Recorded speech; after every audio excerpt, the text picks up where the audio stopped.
I refer to it as the giant fly swatter, but it's the loading accessory. Here's what the loading accessory does. These are little magnetic flaps.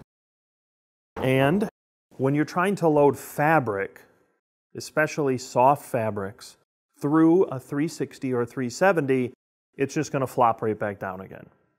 So I use the loading accessory to put the fabric in here, shut it down, and then feed it through the printer.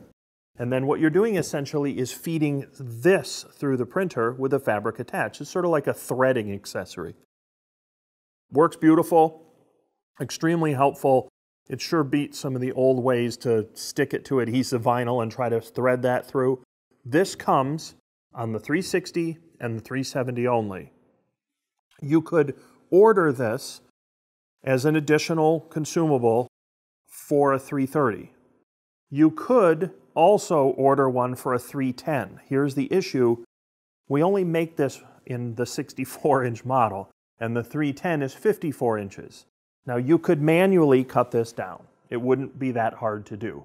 So if you were intent on using a 310 to print fabric, you may want to buy one of these and then just trim it out a little bit. But these come and are designed to come with a 360 and a 370.